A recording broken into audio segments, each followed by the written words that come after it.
1,000 years ago was still alive. And it consoled her. I said to myself, oh my God, we Catholics talk about the communion of saints. I believe in that. You know, those energies never go away. They're buried in the story and the characters and the, oh yeah, I want to go to you. That's why I want to bring you home. I need to learn from you. Those stories, no? Let me tell you another story. But imagine, somebody knows my pain. And I hoped I had, absorbed some of her pain. Because she was taking away my pain. I was thinking, good thing you didn't lie, Peggy. Good thing you told her the whole story. Good thing, yes. I just couldn't believe it. I would have robbed her of that consolation, no? Anyway, I don't do that kind of thing anymore. Thanks be to God. You know, the war, when we first went there and we heard the shooting on the street and all that, we said, what the hell are we doing here? You know, we'd go into an inner room. And then it's just like the Chicago L. You get used to the sounds of war. The only sounds I never got used to were the sounds of the young soldiers running down our street making inhuman sounds. You know how football players go like this? They get in a huddle. All right. I can't tell you what that does to me when I hear those. Just like I had a problem going to that museum last night because I hate helicopters. The sounds of helicopters are in my belly. You keep sounds inside you. You keep smells. Our bodies have memories. And a helicopter was just, when the children heard the sounds, their faces turned into old men and women, and they ran to where their parents might be, where the love was the strongest. I can't tell you what, when there were no parents with some of them, and they grabbed my legs and hugged that was a privilege too. But those helicopters, because they open the doors, they fly so low, you can actually see you can make eye contact. So that's, when I'm in Manhattan and hear a helicopter, funny, you know? But anyway, we, thank God, don't have that anymore. There was one other story that I think was really critical, though, and it's so much later. Like, right now, we began after the peace accords. Oh, everything was uplifting, and you had to rebuild, and you had to build roads, and you had to cut down tall grasses, and you had to farm, and you had to just get life back. And it took 10 or 15 years to get it going. And then Rotary came and gave us water. And then we had to build clinics because now we had first aid kits. We began to get medicine on a small scale, larger scale, etc. All those things were celebrated, and you did it together.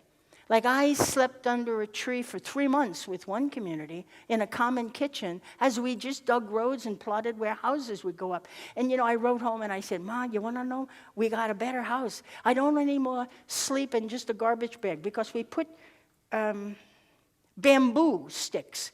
And all you did, that big plastic? You just covered it with plastic and you put grass on the top. I mean, it was just amazing. So we went from stages and stages. But guess what? We didn't have enough time to take care of our souls, our spirits, nuestra almas, because we were so busy. So it's only about 10 years ago that I began my latest passion is this Centro Arte para la Paz, a peace center. I wanted to begin to focus on the youth. I wanted them to touch the memories of the war with tenderness. I wanted them to be in solidaridad with their own life, touch themselves, each other. Touch each other and their stories. Listen to the story of the other and hear that story with tenderness. Paint it, dance it, play it, drum it. Okay? And we thought, we had this idea that across the street from us, there was an abandoned school for 25 years. These Dominican sisters started a school in 1914. And in 1980, when the war really erupted, They opened the gate to the school one morning, and there were mutilated bodies at the entrances.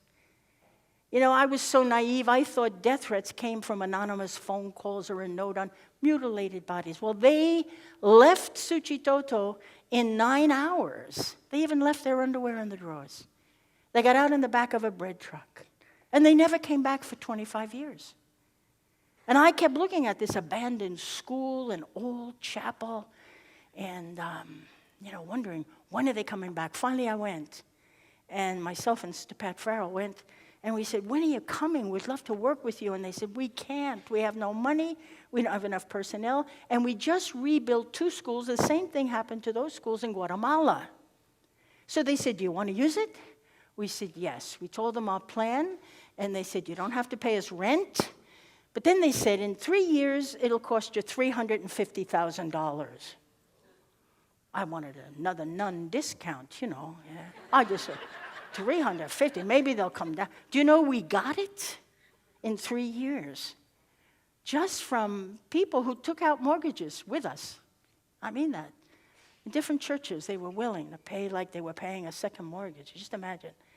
But, so now we have been operating with this. It really was dealing with our war trauma. And we knew that we wanted to construct a culture of peace, but you have to begin with personal peace. And so we have classes in yoga. Before we start class, we kind of, wind down. We have every kind of, I'll talk more about that tomorrow. But we also have a museum, and it's a community museum. So all the stories are about Suchitoto. We get all the information from older folks on recorders, not like this, but a little, and microphones, and we make videos, and everything in the museum, whatever the displays, it's stuff from people. So we're engaging the older folks with the younger folks, and it was the story of the war, the story of repopulation, the story of the dammed up river that really took farm life away. Oh, the story is so complex, but not really. And let me just tell you, this one young kid, Arnoldo, a little troubled. Still, he's about 21, 22. And he, anyway, was on our museum team. These kids had never seen a museum. We went to 2 museums in the capital, and then we told them, okay, this is what we're going to do, and it was just incredible. But he went to interview these 2 women who roll cigars in their 90s. One has since died. But anyway, these women have been doing that for years. And he was going to get their story, and that was part of, I don't know what, exhibition. But he came home, and he said, Peggy, I got to tell you something. Hermana. I said, what? He said, I met these 2 women. And he said, guess what? One was only married for 6 months. I said, really? And she divorced her husband because she walked away. I don't know whether they were married. She walked away because he wouldn't let her work, and she wanted to continue. So he said, I think I met the first feminist in Suchitoto. She's 90. I said, listen, honey, Arnoldo, start talking to your grandmother. Go home and ask her her stories. What has she done? And to whom has she done? So it's this, the name of our museum is Memory Lives. And it lives if we make it live, no? So it's just wonderful. Our kids go home, and right now we have the story of the women of Suchitoto. But we start out with women, and why are they absent in history? All the women that are pictured, and all the women that are, 22 of them were interviews that are in these 2 computers, and our museum is mobile, so it goes to communities. We have 86 rural communities. So the museum, they can't come. It goes to them. But it's just the story of Suchitoto. And it's just like the story of watching, I'm not going to make professional musicians, maybe a couple, or dancers, or artists. But I'll tell you, when I see a little girl go home to the poorest barrio in Suchitoto, they can't walk home to a community that's too far, but they come on weekends. When I see her go home with her guitar on her back, she walks like this. I'm a guitarist. She doesn't say it. She shows it. She has a story to tell, and boy, is she proud. That's what was missing. You know, my poor kids listened to every story but their own. My poor kids came from a rebel area. I would take them to the capital, and they'd whisper when somebody said, "Where do you live?" "Suchitoto." They were labeled. They were rebels. So they didn't say, "I'm from Suchi." Now they walk like this. "I'm from Suchitoto. I'm a guitarist." You know, again, we have to be very careful that we are invited to open ourselves, open those spaces in us to see just who we really are. And maybe I'll end by saying, and I know I've got my time, maybe I will end by saying, because I'm going to get a chance tomorrow, but maybe I'll end by saying this. You know, I've been asking myself, I guess I got the age of reason at 7. That's what they used to say. I've been asking why a long time now. Who am I, Peggy?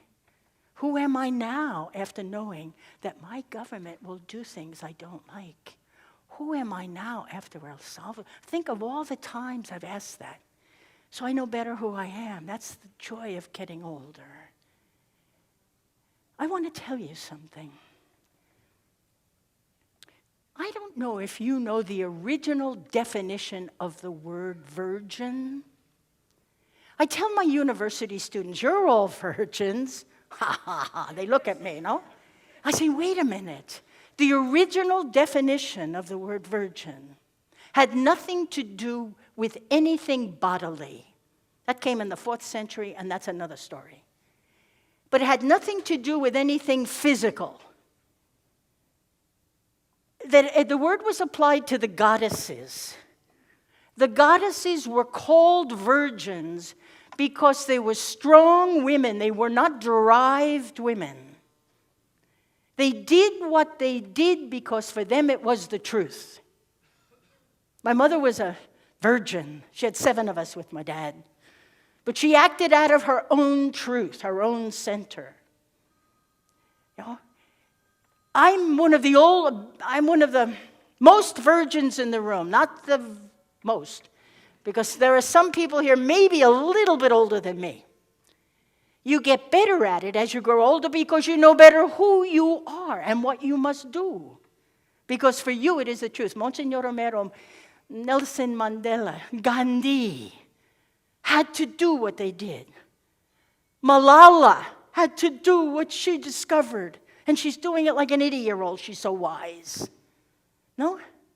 So I want to just salute you, you Rotarians, who don't do what most people do, and you don't not do what a lot of people are doing just because, you don't want to fit in. You do what you know you must do, and that is express in creative ways that you are related, that you are connected to the world. Even my concept of God has evolved so beautifully. We used to lock God in a religion, in a box, in a person.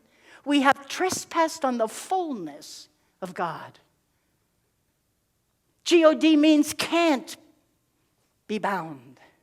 Mystery, no? Mystery, huh? That life force. There's a theologian from Brazil, Ivone Guevara. She says, God is the sap, the life force of everything, the trees, the birds. Oh, how Buddhist that is. You know what Emily Dickinson says? You know how most Christians say this in the name of the Father and of the Son. I love that. But I would like to say in the name of the Rotarians and the Salvadorans and my brothers and sisters, amen. We are all connected. I mean, we've got to begin to just let God be God. Our images are so small, no? So that's why I had to say, oh, shit, I got to stay here. All of a sudden, no? Let God be God. So I want to thank you for being virgins and doing what you have to do and keep doing it. You didn't think in 30 years you'd get it done. It's been 30 years since I've been in El Salvador. I never thought, but there's something that keeps me doing it. And I am the one who benefits, no? So anyway, I want to say to you, I leave you tonight with an attitude of gratitude as well, because you've been patient and like I said, we are deeply connected. I'm a social project. There's nothing I have, know, or am that I haven't gotten from somebody or buddies, whether they're from books and authors or from wisdom sources written or shown. So you're now part of me, the social project, Peggy. And I just want to thank you, and I love you all for who you are. And keep it up. And, just keep loving. Anchor yourself in what is your own truth. I truly think that all we have to do is be human. Whatever helps me be Peggy. If being Catholic helps me be human, go for it, Peggy. But being a little Buddhist, Peggy, go for it. Being a little atheist, go for it. Question. Pig out on life. No? Wow. Thank you.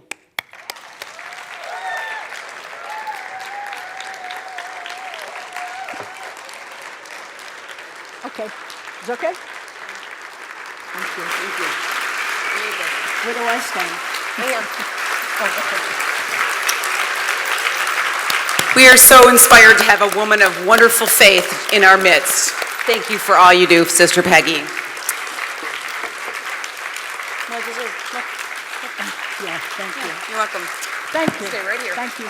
So I now invite Lisa Titus, our First Lady of our district, to come up and Peggy's dear followed by Wayne shortly.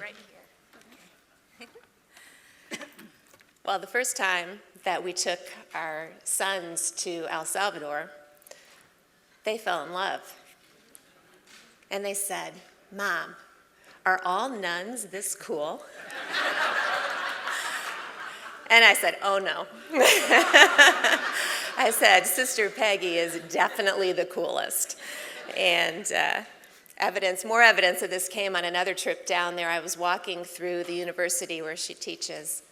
Every single person there, everyone knew her, came up to her, had to give her a hug, had to talk to her, just wanted to be by her.